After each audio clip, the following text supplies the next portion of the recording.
Everyone, welcome back to my channel mastering education today. अगर आप लोगों का MEG 10 का एग्ज़ाम कल सुबह है और आप रात में ये वीडियो देख रहे हो तो डोंट टेक एनी टेंशन, ठीक है। मैं इस वीडियो में आपको गिने चुने थ्योरेटिकल क्वेश्चंस बताने वाली हूँ जो कल के एग्ज़ाम के पॉइंट ऑफ व्यू से बहुत इंपॉर्टेंट है। ये कुछ ऐसे क्वेश्चंस हैं जो मुझे लगता है 90% कल के एग्ज़ाम में आएंगे, तो बिना किसी टाइम वेस्ट करे क्वेश्चन समझते हैं। जो जितना याद रहे कल अपने एग्ज़ाम में लिखाना। ओके। फर्स्ट क्वेश्चन है English as medium of instruction after independence. बहुत इंपॉर्टेंट क्वेश्चन है, सबसे इंपॉर्टेंट क्वेश्चन मैं इसको कहूंगी। ये क्वेश्चन एग्जामिनर का फेवरेट है, ठीक है। डायरेक्ट भी आता है, इनडायरेक्ट भी अगर क्वेश्चन है तो समझ जाना कि ये वाला आंसर लिखना है, ठीक है। बेसिकली ना आपको इसमें सारी कमीशंस का फ्लो याद रखना है कि सबसे पहले राधा कृष्णन थी, फिर मुडलियर, फिर कोठारी और फिर national policy on education. Okay, ये चारों का तुम पहले लिख कर आओगे। उसके बाद तुम्हें क्या लिखना है कि इंग्लिश रिमूव नहीं हुई थी, सिर्फ रेगुलेट हुई थी। ओके। और इंग्लिश का मतलब क्या था? इंग्लिश का मतलब था हायर एजुकेशन मिल रहा है तुम्हें, और ये एक रिसर्च लैंग्वेज बन गई थी। कंक्लूजन में बस इतना लिखाना कि बैलेंस बन गया इंडियन लैंग्वेजेस का और इंग्लिश का। ओके। इतना लंबा यहाँ पे आंसर दे रखे, इतना लंबा आंसर लिखने की कोई ज़रूरत नहीं है। बट जितना मैंने बोला, अगर तुम ये पॉइंट्स भी मेंशन कराओगे तो काफ़ी रहेगा इस क्वेश्चन के लिए। ओके। नेक्स्ट अगर हम क्वेश्चन देखें तो नेक्स्ट क्वेश्चन है Raja Ram Mohan Roy and Indian English writing. बहुत इंपॉर्टेंट है ये क्वेश्चन, थ्योरी प्लस हिस्ट्री दोनों को कवर करता है। और राजा राम मोहन रॉय बहुत ज़्यादा इंपॉर्टेंट फिगर है MEG 10 में। ओके। आपको बस ये पॉइंट्स याद रखने हैं जो मैं बोल रही हूँ, ध्यान से सुनना। सबसे पहले तो father of modern Indian English pros हैं ये, ठीक है। इंग्लिश यूज की थी सोशल रिफॉर्म के लिए। सती अबॉलिशन के तुम्हें आर्ग्यूमेंट्स लिखने हैं। इनका टोन बताना है कि इनका tone rational plus reformist tone था, और ये लिटरेरी नहीं यूटिलिटेरियन प्रोज पे ज्यादा ध्यान देते थे। ओके। एग्जामिनर को क्या देखना है कि एक तो तुमने ये मेंशन कर रखा है कि Roy as a reformer use करते थे इंग्लिश को, और इंग्लिश को उन्होंने कभी टूल नहीं कहा था, इंग्लिश को एक आर्ट कहा था, ठीक है। ऑलमोस्ट हर साल किसी ना किसी फॉर्म में क्वेश्चन आता है। राजा राम मोहन रॉय से कोई भी रिलेटेड क्वेश्चन हो, ये सब तुम्हें मेंशन करना है आंसर में जो यहाँ पे लिखा हुआ है। ओके। नेक्स्ट अगर हम क्वेश्चन देखें तो नेक्स्ट है क्वेश्चन नंबर 3, और ये क्वेश्चन आ जाता है कि what do you understand by the term nativisation of English in the Indian context. Nativisation का बहुत बार क्वेश्चन हमने देखा है आता हुआ, तो MEG 10 में ये क्वेश्चन तो आता ही आता है। तुम्हें यहाँ पे क्या याद रखना है? एक तो English became Indian in usage, हमने इंग्लिश को अपने हिसाब से मोल्ड कर लिया। ओके। कुछ इंडियन वर्ड्स मेंशन कराना जैसे कि गुरु, कर्मा, लाख, करोड़, ये सब बाहर अमेरिकन इंग्लिश में नहीं होते, ये सब इंडियन वर्ड्स हैं।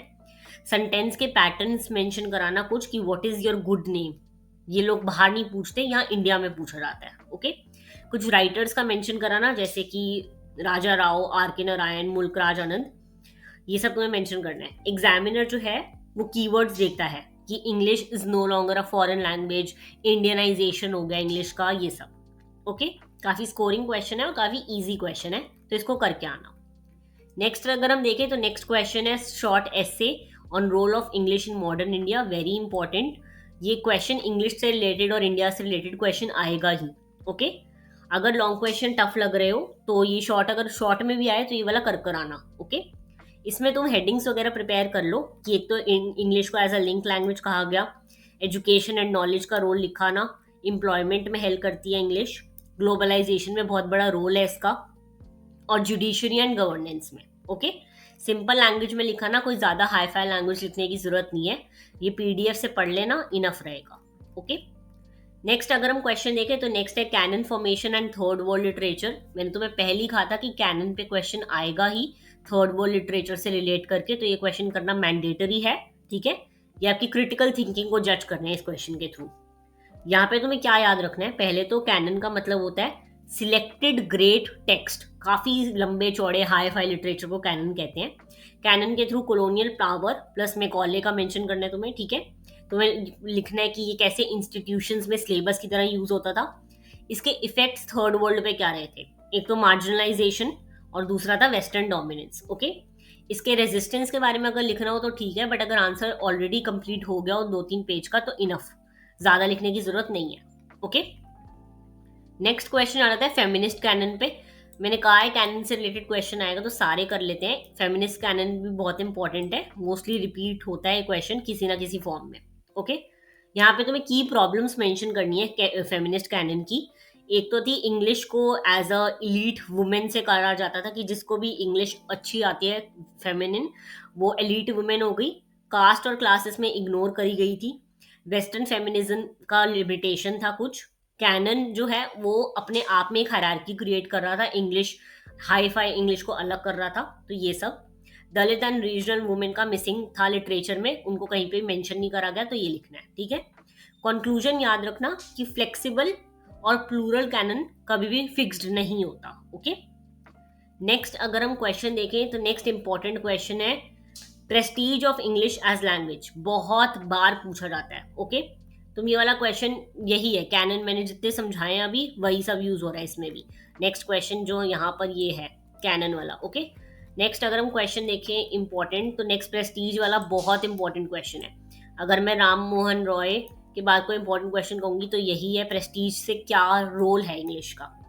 इसमें तुम्हें ना ये चीजें यूज करनी है कि इंग्लिश का मतलब क्या होता है। देखो, इंग्लिश का मतलब होता है status, power, colonial legacy, global mobility.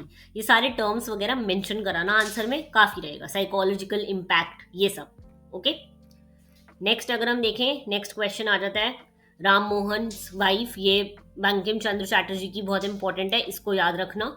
इसमें तुम्हें फोकस करना है, बेसिकली उन्होंने जिस चीज़ों पे फोकस करा था, एक तो मैरिज पे, मोरालिटी पे, फीमेल वर्च्यू पे, विक्टोरियन वैल्यूज पे, और नो रेडिकल फेमिनिज्म। ये सारी जो हायरार्की जितनी भी चीज़ें हैं ना, ये सब मैंने यहाँ पे मेंशन कर रखी है पॉइंट्स में।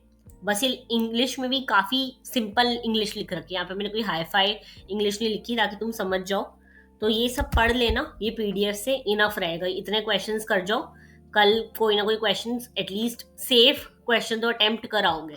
ओके, अब लास्ट का टाइम बचा है तो इसमें से एटलीस्ट 3-4 क्वेश्चन तो आएंगे ही। तो ये पीपीटी तो ये पीडीएफ अच्छे से प्रिपेयर कर लेना, कीवर्ड्स वगैरह याद रखना, अपना इंट्रोडक्शन और कंक्लूजन एक बना लो ताकि हर आंसर में इंट्रोडक्शन भी लिखा हो और कंक्लूजन भी लिखा हो। ओके, अगर ये वीडियो हेल्पफुल लगी हो तो लाइक शेयर ज़रूर करना।